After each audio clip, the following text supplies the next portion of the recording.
नमस्कार, मैं हूं शरद द्विवेदी और खास खबरों के बुलेटिन टॉकिंग पॉइंट में आपका बहुत बहुत स्वागत है। इससे पहले सफर शुरू करें, एक नजर डालते हैं हेडलाइंस पर।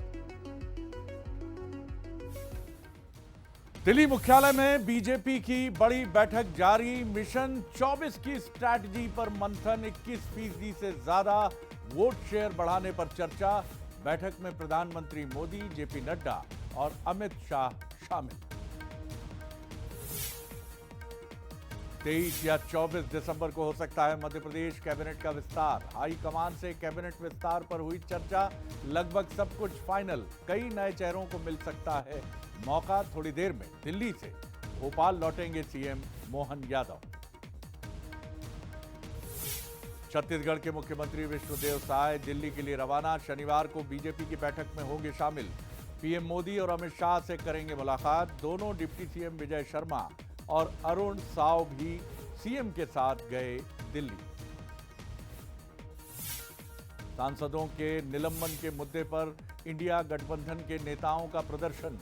जंतर मंतर पर धरना। सुरक्षा चूक पर बोले राहुल गांधी। संसद में जब घुसपैठ हुई, बीजेपी सांसद भाग खड़े हुए।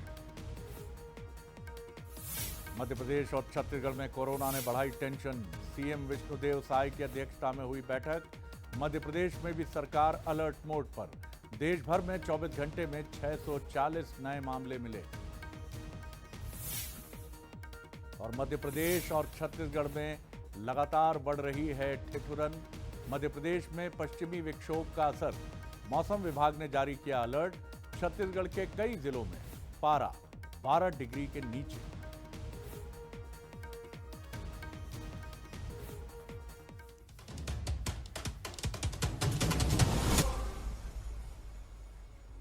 चलिए तो शुरू करते हैं खबरों का ये खास सफर। दिल्ली में बीजेपी मुख्यालय में बड़ी बैठक जारी। प्रधानमंत्री नरेंद्र मोदी, जेपी नड्डा, अमित शाह बैठक में शामिल। लोकसभा चुनाव की रणनीति पर मंथन।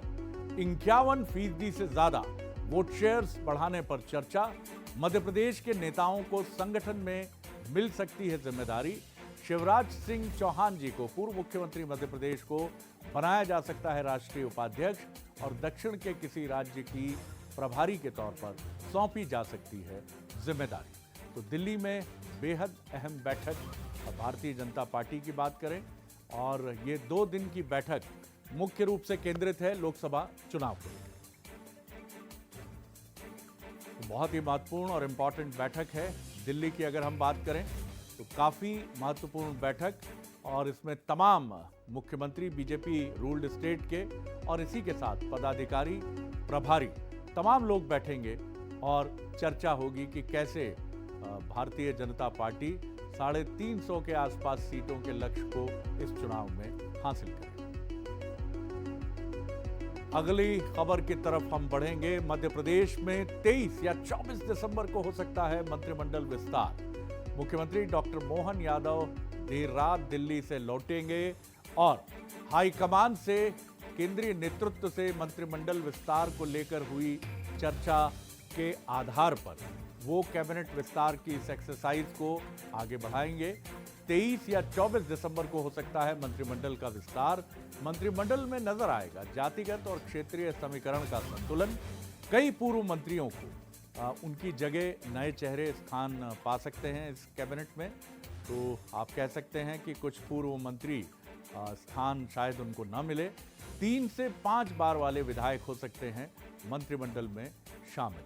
तो ये एक फार्मूला भी है और छत्तीसगढ़ में भी हमने देखा कि इस फार्मूले पर काफ़ी मजबूती से अमल हुआ है। और छत्तीसगढ़ की बात करें तो शुक्रवार को वहाँ कैबिनेट विस्तार हुआ है। आपको समझाने की कोशिश करते हैं कि कैसे, किस रूप और किस प्रारूप का हो सकता है मंत्रिमंडल। सबसे पहले तो ये समझिए कि मंत्रिमंडल में नए पुराने चेहरों का होगा संतुलन। कई पुराने चेहरों को जगह मिलना तय है। भूपेंद्र सिंह और प्रद्युमन तोमर को, ग्वालियर चंबल से जगह मिल सकती है। हरदीप सिंह डंग और प्रभुराम चौधरी के नाम पर भी चर्चा है। गोपाल भार्गव और विश्वास सारंग वेटरन लीडर हैं, इनको भी मौका मिल सकता है। ऐंदल सिंह कंसाना है, ओम प्रकाश सकलेचा हैं। और इसके अलावा कई दिग्गज हैं। हम सारे दिग्गजों के नाम यहाँ आपको या न्यू कमर्स के नाम हम आपको नहीं बता रहे हैं, लेकिन प्रोमिनेंटली जो नाम शामिल हैं हम उनकी आपको जानकारी यहाँ देने की कोशिश करें। प्रहलाद पटेल जी, कैलाश विजयवर्गीय जी और राकेश सिंह जी को काफ़ी महत्वपूर्ण तरीके से कैबिनेट में उनकी मंशा और उनकी मर्जी और उनसे चर्चा के बाद उनकी सहमति मिलने पर महत्वपूर्ण स्थान उनको मिलेगा। महिला कोटे से रीति पाठक और अर्चना चिटनिस का नाम है। संपतिया उइके, मालिनी गौड़ और कृष्णा गौर के नाम की भी चर्चा महिला कोटे से है। नए चेहरों में प्रदीप लारिया हैं और शैलेंद्र जैन हैं, ये बुंदेलखंड से आते हैं। विजयपाल सिंह होशंगाबाद के सुहागपुर सीट से हैं और जबलपुर कैंट से अशोक रोहानी हैं। इनके नाम भी नए चेहरों के तौर पर चर्चा में हैं। और नए चेहरों की बात करें तो रमेश मेंदोला जी हैं, विष्णु खत्री साहब हैं और दिलीप सिंह परिहार का नाम भी शामिल है। और एसटी कोटे से यानी आदिवासी वर्ग से ओम प्रकाश धुर्वे और नागर सिंह चौहान का नाम इसमें प्रमुखता से शामिल है। अगली खबर की तरफ बढ़ते हैं। दिल्ली में प्रधानमंत्री नरेंद्र मोदी से मिले मध्य प्रदेश के मुख्यमंत्री डॉक्टर मोहन यादव। केंद्र ने प्रदेश को दी है 5,727 करोड़ रुपए की राशि। मध्य प्रदेश को ये जो राशि मिली है ये केंद्रीय करों और शुल्कों की जो राशि है वो ये राशि मिली है 5,727 करोड़ रुपए की। ये राशि 5,072 करोड़ से अधिक की ये राशि आप कह सकते हैं कि ये मिली है और इससे विकास और अन्य कामों को गति मिलेगी। मुख्यमंत्री डॉक्टर मोहन यादव देर रात भोपाल लौटेंगे तो माना जा रहा है कि 23 और 24 दिसंबर मध्य प्रदेश के लिए काफ़ी खास रहेगी और कैबिनेट विस्तार की एक्सरसाइज को अंजाम दिया जाए। और फिर बढ़ते हैं अगली खबर की तरफ और ये छत्तीसगढ़ से है। आज छत्तीसगढ़ के मुख्यमंत्री विष्णुदेव साय दिल्ली रवाना हो गए हैं। दिल्ली में शनिवार को वो बीजेपी की बैठक में शामिल होंगे और पीएम मोदी और अमित शाह से करेंगे मुलाकात। राष्ट्रपति द्रौपदी मुर्मू से भी उनकी मुलाकात होगी, उनकी भेंट होगी। डिप्टी सीएम विजय शर्मा और अरुण साव भी रहेंगे मौजूद। और ये एक मैं नई परंपरा नहीं कहूँगा, लेकिन मुख्यमंत्री के साथ दोनों डिप्टी सीएम भी मध्य प्रदेश के और छत्तीसगढ़ के अब दिल्ली जाते हैं और एक कलेक्टिव लीडरशिप का रूप स्वरूप हमें दिखता है।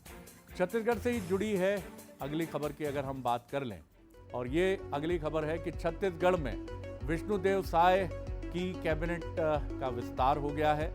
9 विधायकों को राज्यपाल विश्वभूषण हरिचंदन ने मंत्री पद की शपथ दिलाई है।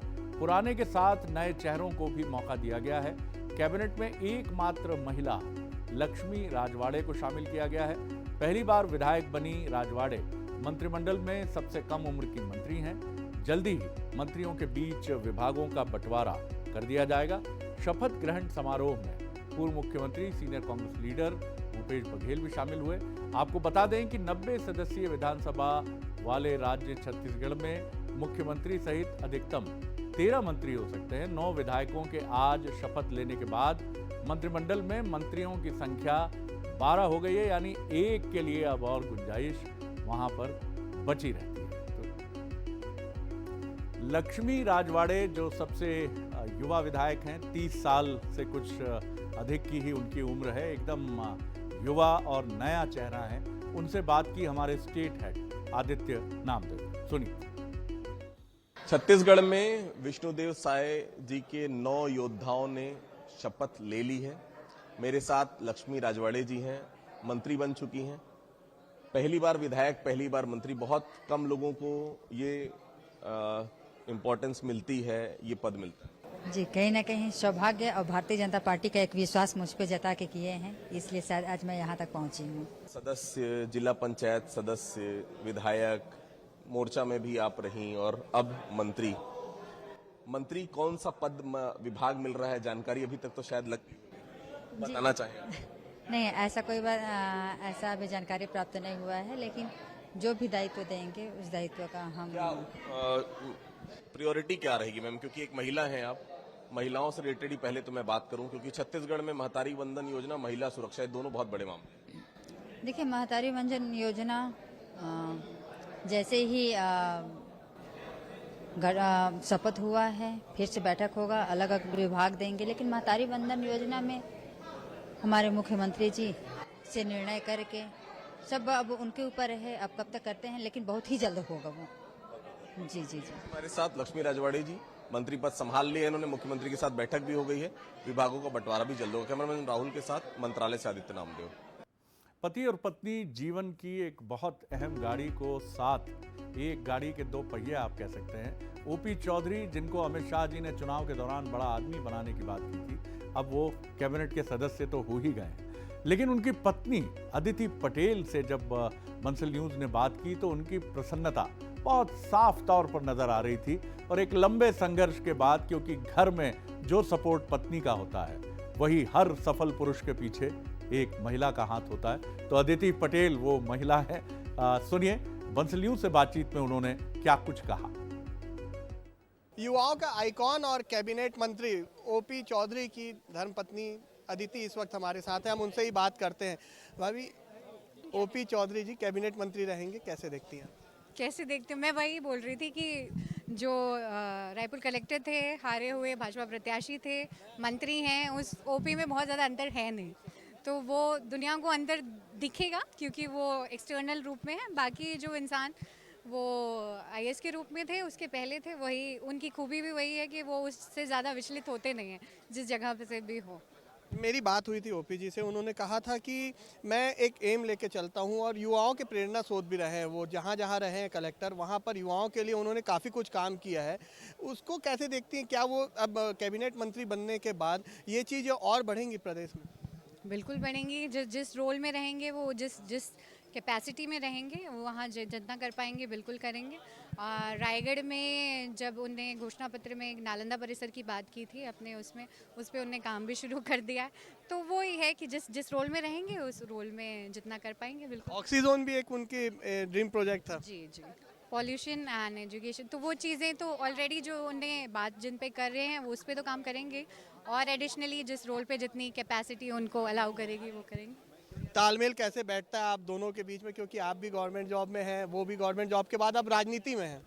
मैं वही बोल रही हूँ कि अगर इंसान बदलता रहे अपनी जॉब के साथ तब तकलीफ होती है, अगर इंसान सेम रहे तो तकलीफ ऐसी कोई होती नहीं है। तो वो एक्सटर्नली दिखती है कि रोल चेंज हो गया, बट अगर इंसान सेम है तो फिर एक्सटर्नल रोल से क्या मतलब। देखिए, ये थी अदिति जिन्होंने बताया कि ओपी चौधरी जो है वो किस तरीके के व्यक्तित्व के नेता हैं, एक पति हैं और एक परिवार के बच्चे हैं। कैमरामैन राहुल के साथ गौरव शुक्ला, बंसल न्यूज़, रायपुर। इतनी कॉन्फिडेंस से भरी टिप्पणी एक पत्नी ही कर सकती है कि OP Chaudhary ji will be remain the same. वो जैसे हैं वो वैसे ही रहेंगे। के शीतकालीन सत्र की समाप्ति के बाद सांसदों के निलंबन को लेकर इंडिया गठबंधन आज देश भर में उसने प्रदर्शन किया। दिल्ली के जंतर मंतर पर जुटे विपक्षी दल के नेताओं ने सरकार पर जाकर हमला बोला। राहुल गांधी ने कहा कि संसद भवन में 2-3 युवा गैस सिलेंडर लेकर कूदकर अंदर आ गए। उन्हें कूदते हुए हम सब ने देखा। वे अंदर आए, थोड़ा धुआं फैलाया, भाजपा के सभी सांसद भाग गए। जो अपने आप को देशभक्त कहते हैं, उनकी तो जैसे हवा ही निकल गई। उनके विरोध का कारण है बेरोजगारी। राहुल गांधी ने कहा, गृह मंत्री अमित शाह जी ने इसका कोई जवाब नहीं दिया, बल्कि 150 सांसदों को निलंबित करके बाहर निकाल दिया। तो जंतर मंतर पर एकजुटता का ऐलान करते हुए इंडिया अलायंस जो है विपक्षी गठबंधन, इसने संसद की सुरक्षा के मसले को लेकर बीजेपी पर हमले किए और ये कहा कि तमाम इम्पॉर्टेंट आरोप लगाया कि मसलों से ध्यान बांटने के लिए बीजेपी ये कार्यवाही कर रही है। तो बड़ा आरोप है अगर बात करें इंडिया गठबंधन की। सुनिए। पार्लियामेंट के अंदर वो गैस का सिलेंडर ले आए, पार्लियामेंट हाउस में 2-3 युवा जंप करके अंदर आ गए। जंप करते हुए हम सब ने देखा, अंदर आए, थोड़ा धुआं फैलाया,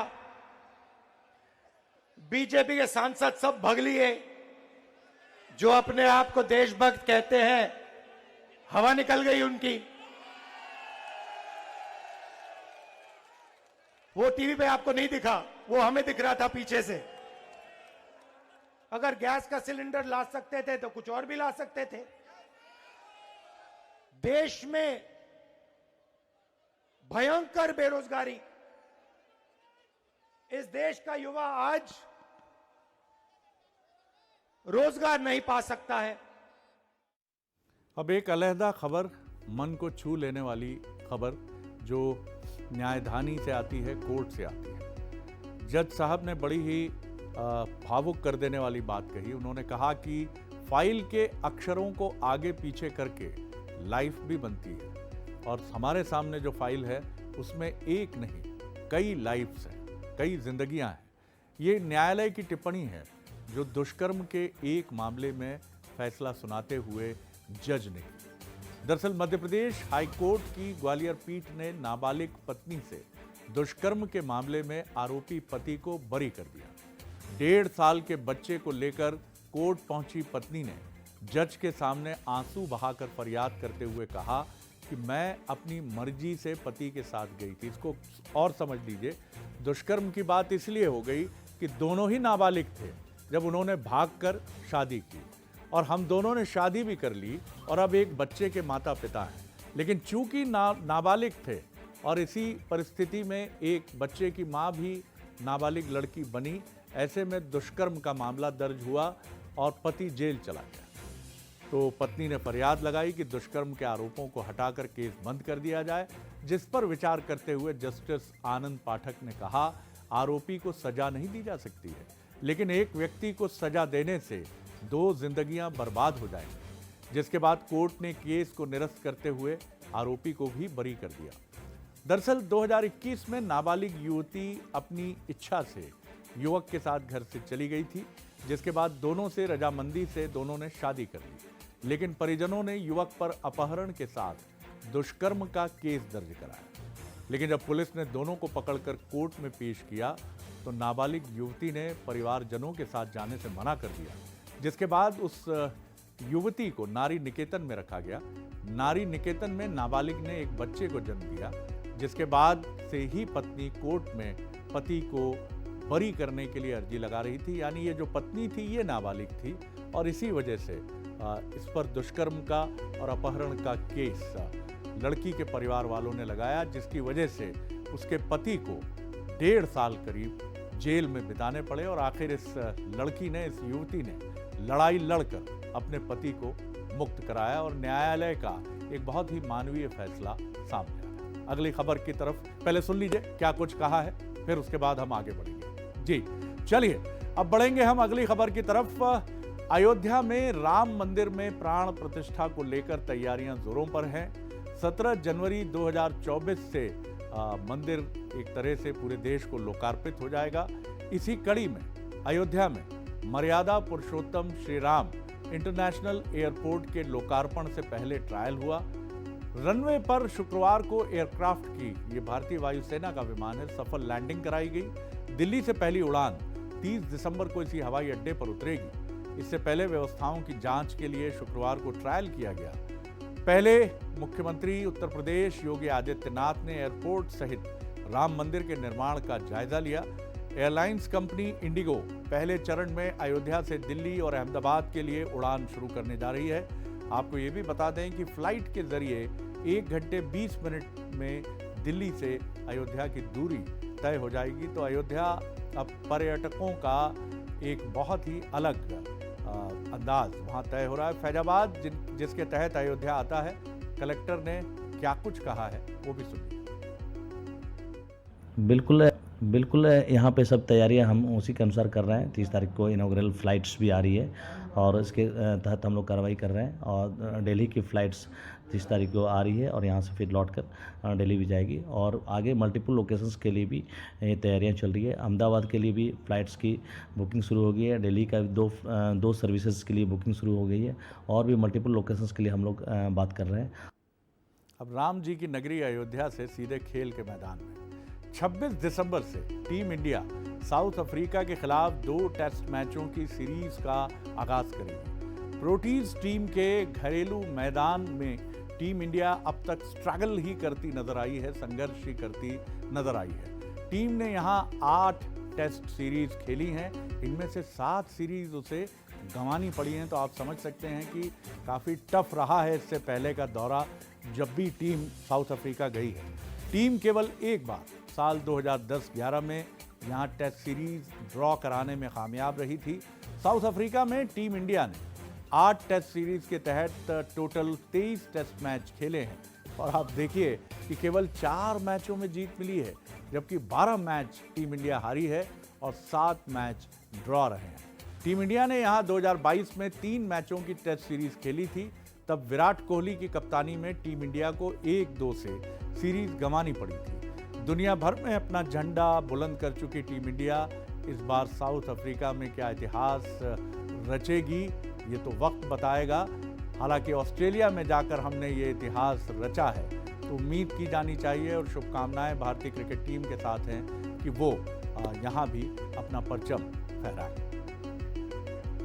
बढ़ेंगे अगली खबर की तरफ। कला और साहित्य प्रेमियों के लिए शुक्रवार का दिन एक बुरी खबर लेकर आया। मशहूर कवि और चित्रकार इमरोज ने 97 बरस की उम्र में अपने मुंबई के घर में आखिरी सांस ली। इमरोज के साथ एक शख्स ही खामोश नहीं हुआ, बल्कि मोहब्बत के एक रेवोल्यूशन की भी मौत हो गई। पंजाबी और हिंदी की महान लेखिका और कवयित्री अमृता प्रीतम के साथ अपने रिश्ते के बाद इमरोज बेहद मशहूर हुए। हालांकि दोनों ने कभी शादी नहीं की, लेकिन 40 साल तक एक दूसरे के साथ ही रहे। इमरोज 1926 में लाहौर से 100 किलोमीटर दूर एक गांव में पैदा हुए। उन्होंने कई सारे मशहूर एलपी के कवर डिज़ाइन किए थे। अमृता अपनी किताब का कवर उनसे डिज़ाइन कराना चाह रही थी, तब इमरोज से उनकी जान पहचान हुई। अमृता मशहूर शायर और गीतकार साहिर लुधियानवी से मोहब्बत करती थी, लेकिन वो रिश्ता कभी अंजाम तक नहीं पहुंचा।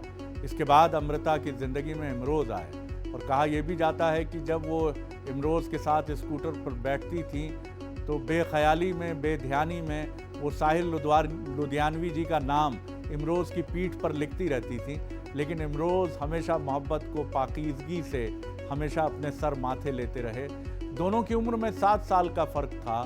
2005 में अमृता इस दुनिया को छोड़कर दूसरी दुनिया में चली गई और अपनी मौत से पहले इमरोज के लिए उन्होंने एक कविता लिखी, मैं तुम्हें फिर मिलूंगी। वहीं इमरोज भी उनकी मौत के बाद कवि बन गए। उन्होंने अमृता पर एक प्रेम कविता लिखी, उसने जिस्म छोड़ा है साथ नहीं। तो एक ऐसी अद्भुत प्रेम कहानी जिसके लिए एक कवि ने शायद कहा है, मिलना तो मन से होता है, तन तो सिर्फ बहाना है।